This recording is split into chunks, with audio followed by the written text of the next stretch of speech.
Hello friends, welcome back. ഇന്ന് കുറച്ച് വെറൈറ്റിക്ക് വേണ്ടി ഒരു ജേണൽ ചെയ്യാമെന്ന് വിചാരിച്ചു. അതും വിൻറ്റേജ് തന്നെ ആയിക്കോട്ടെ.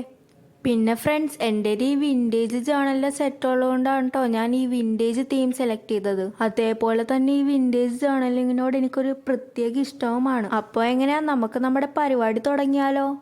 അതിനായിട്ട് ആദ്യം തന്നെ ഞാൻ ഇങ്ങനത്തെ ഒരു ബാക്ക്ഗ്രൗണ്ട് പേപ്പർ കീറി എടുത്ത് ഒട്ടിക്കുന്നുണ്ട്. നമ്മൾ കൈയും കൊണ്ട് കീറുമ്പോൾ മാത്രമേ അങ്ങനത്തെ ഒരു എഫക്റ്റ് കിട്ടുള്ളൂ.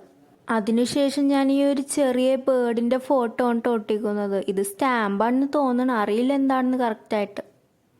പിന്നെ ഗൈസ്, ഞാൻ മുമ്പത്തെ വീഡിയോയിൽ ഒരു സ്റ്റഡി വിത്ത് മീ ചെയ്തിട്ടുണ്ടായിരുന്നു കേട്ടോ. അപ്പോൾ അത് കാണാത്തവർ അതൊക്കെ പെട്ടെന്ന് പോയി കണ്ടു നോക്കുക. ആ വീഡിയോയിൽ നമ്മൾ പഠിക്കാനായിട്ട് പൊമഡോറോ മെത്തേഡാണ് യൂസ് ചെയ്തത്.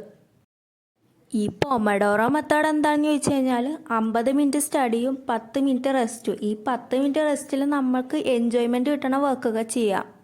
ഫോർ എക്സാമ്പിൾ, ഞാൻ ക്രാഫ്റ്റ് വർക്കൊക്കെ ചെയ്യും, അല്ലെങ്കിൽ മൊബൈൽ കാണും, അല്ലെങ്കിൽ ബുക്സൊക്കെ വായിക്കും.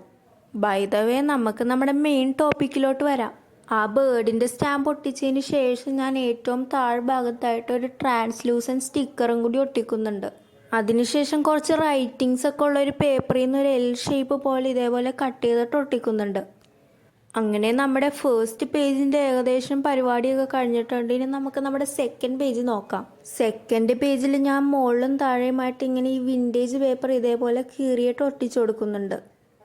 അതിനുശേഷം ഞാൻ താഴെയിലൊരു വിൻറ്റേജ് ഹൗസും കൂടി സെറ്റാക്കി കൊടുത്തിട്ടുണ്ട്. പിന്നെ ഈ ജേണൽ സപ്ലൈസ് ഇല്ലാത്തൊരു വിഷമിക്കണ്ട കേട്ടോ. ഇപ്പം എക്സാം ആയതുകൊണ്ട് പറ്റില്ല, എന്നാലും ഞാൻ വെക്കേഷൻ ടൈമിൽ ഹോം മെയ്ഡ് ജേണൽ സപ്ലൈസിൻ്റെ ഒക്കെ വീഡിയോ ഇടാം. പിന്നെ വെക്കേഷനിൽ ഏത് തീമിലുള്ള ജേണൽ സപ്ലൈസ് ആണ് ചെയ്യേണ്ടതെന്ന് വെച്ചാൽ നിങ്ങളത് ഇപ്പോഴേ കമൻറ്റ് ബോക്സിൽ ഇട്ടേക്ക്. പിന്നെ അടുത്തതായിട്ട് ഞാൻ ഈ ഒരു ബട്ടർഫ്ലൈനെ ഇട്ട് ഒട്ടിക്കുന്നത്. പിന്നെ നിങ്ങൾക്കൊക്കെ ഇനിയും എത്ര എക്സാം ഉണ്ട്? എനിക്കിനി 2 എക്സാമും കൂടി ഉള്ളു കേട്ടോ. അപ്പോൾ എല്ലാവർക്കും എത്ര എക്സാം ഉണ്ടെന്ന് കമൻറ്റ് ബോക്സിൽ ഇട്ടേക്ക്. എക്സാമൊക്കെ കഴിഞ്ഞിട്ട് ഒരാഴ്ച കഴിയുമ്പോൾ തന്നെ ഞങ്ങളുടെ റിസൾട്ട് പബ്ലിഷ് ചെയ്യും. അപ്പം തന്നെ ഞങ്ങളുടെ 8th ക്ലാസ് തുടങ്ങും.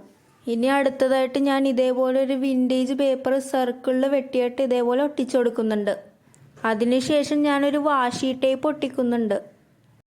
പിന്നെ കുറച്ചും കൂടി ഭംഗി കൂട്ടാനായിട്ട് ഞാൻ കുറച്ച് ഡ്രൈ ഫ്ലവേഴ്സൊക്കെ ഒട്ടിച്ചു കൊടുക്കുന്നുണ്ട്. ഇപ്പോൾ നമ്മുടെ കട്ട് ആൻഡ് പേസ്റ്റ് പരിപാടിയൊക്കെ കഴിഞ്ഞിട്ടുണ്ട്. ഇനി നമുക്ക് റൈറ്റിങ്ങിലോട്ട് പോവാം. ഈ 2 എക്സാമും കൂടി കഴിഞ്ഞാൽ ഞാൻ നെക്സ്റ്റ് ക്ലാസ്സിലോട്ട് പോകാനായിട്ടുള്ള തയ്യാറെടുപ്പിലാണ്. എല്ലാവർക്കും വെക്കേഷൻ 60 ഡേയ്സ് അല്ലേ, പക്ഷെ ഞങ്ങൾക്ക് എപ്പോഴും സമ്മർ വെക്കേഷൻ 45 ഡേയ്സ് ആണ്. ഞങ്ങളുടെ നെക്സ്റ്റ് സ്റ്റാൻഡേർഡിലേക്കുള്ള ക്ലാസ് April 1 സ്റ്റാർട്ട് ചെയ്യും. അത് കഴിഞ്ഞ് April 2 വീക്ക് ആകുമ്പോഴാണ് ഞങ്ങൾക്ക് വെക്കേഷൻ സ്റ്റാർട്ട് ചെയ്യുന്നത്. May 25 വരെയാണ് നമ്മളുടെ വെക്കേഷൻ. അപ്പോൾ ആ വെക്കേഷൻ ടൈമിൽ നമുക്ക് പൊളിച്ചടക്കാം. അപ്പോൾ നമ്മുടെ വെക്കേഷനിൽ എന്തൊക്കെ ക്രാഫ്റ്റാണ് ചെയ്യേണ്ടതെന്ന് വെച്ചാൽ കമൻറ്റ് ചെയ്യുക. കമൻറ്റ് ചെയ്യണതൊക്കെ ഞാൻ നോട്ട് ചെയ്ത് വെക്കുന്നുണ്ട്. വെക്കേഷനിൽ എല്ലാവരുടെയും പരിപാടി എന്തൊക്കെയാണ്? ട്രിപ്പൊക്കെ പ്ലാൻ ചെയ്യുന്നുണ്ടോ? വെക്കേഷനിൽ ഞാൻ കുറച്ചും കൂടി വെറൈറ്റി ആയിട്ടുള്ള DIY ഒക്കെ പോസ്റ്റ് ചെയ്യാം. ഇപ്പോൾ എക്സാം ടൈം ആയതുകൊണ്ടാണ് കേട്ടോ വീഡിയോസ് ഒന്നും പങ്ക്ച്വലായിട്ട് ഇടാത്തത്. അപ്പം നിങ്ങൾ പറ ഏത് ടൈമിലാണ് വീഡിയോസൊക്കെ ഇടേണ്ടതെന്ന്. വെക്കേഷനിൽ ഞാൻ നിങ്ങൾ പറയുന്ന ടൈമിനനുസരിച്ച് വീഡിയോസൊക്കെ ഇടാം. എല്ലാവരും എക്സാമൊക്കെ അടിപൊളിയായിട്ട് എഴുതുന്നില്ലേ? പിന്നെ എൻ്റെ എക്സാമിൻ്റെ ഇടയിൽ കുറേ ദിവസത്തിൻ്റെ ഗ്യാപ്പ് ഉണ്ട്. ആ ദിവസങ്ങളിലാണ് ഞാൻ ഈ വീഡിയോസൊക്കെ ചെയ്ത് പോസ്റ്റ് ചെയ്യുന്നത്. അപ്പോൾ നിങ്ങൾക്കൊക്കെ ഇതേപോലെ തന്നെയല്ലേ, കുറേ ഗ്യാപ്പൊക്കെ ഉണ്ടാവില്ലേ പഠിക്കാനായിട്ട്?